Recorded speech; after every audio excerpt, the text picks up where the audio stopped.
Welcome back and prepare to be bedazzled because today another FB epic video is slated to transpire. Lamentably, much to my dismay, much to my consternation, much to my chagrin, much to my grief, much to my agony, much to my agitation, much to my irritation, Amazon employees will be expected to be in the office for 5 days a week beginning in January 2025. Is this a calamitous predicament that has befallen upon Amazon employees?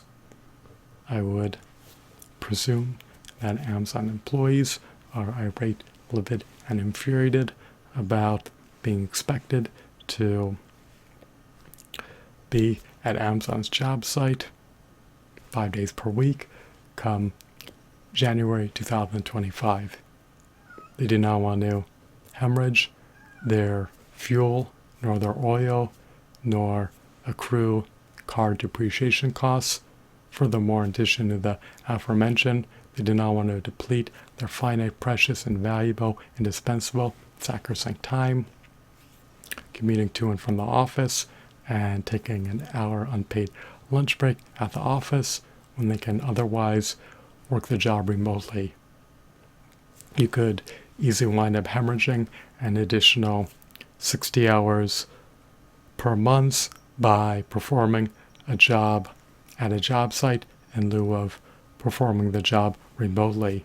If you do the calculus, you would be hemorrhaging an additional 720 hours per year by performing a job at a job site in lieu of performing it remotely. Over the course of a decade, you could easily wind up hemorrhaging over 7,200 hours by performing a job at a job site in lieu of performing it remotely.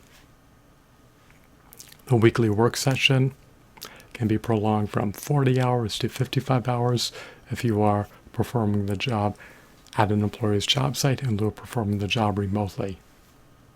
If you commute to and from an employer's distant job site, you may have a 2-hour round-trip commute. Furthermore, in addition to the aforementioned, you may be required to take an hour unpaid lunch break at the employer's job site. Amid that hour unpaid lunch break at the employer's job site per shift, you are unable to access your desktop. On the other hand, if you were to work a job remotely, and if you had an hour unpaid lunch break, you can work in other capacities in the interim before you recommence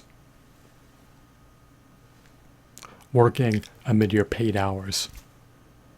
If you work a job remotely, you have access to your desktop, whereas if you work a job at your employer's job site, you do not have access to your desktop. If you have access to your desktop, then you can work in other capacities whenever there is an unpaid lunch break. So this may possibly culminate in amplifying Amazon's attrition rate. If Amazon's attrition rate is further amplified, then it could concomitantly also amplify their employee onboarding costs and employee training costs. It can be expensive to onboard new employees and subsequently train them.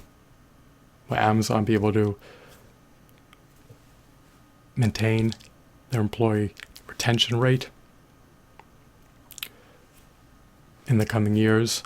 Who there shall know. The future is enigmatic and obscured being a penumbra of time. Employees detest and disdain being micromanaged. It is less arduous for Amazon to micromanage its employees if they're at Amazon's job site. So, I hope that you deem this video to be riveting, captivating, mesmerizing, insightful, enthralling, intriguing, engrossing, informative, and amusing. I hope that you're entrenched in the unalloyed epicness. Thanks for watching. Have a blissful day. Goodbye.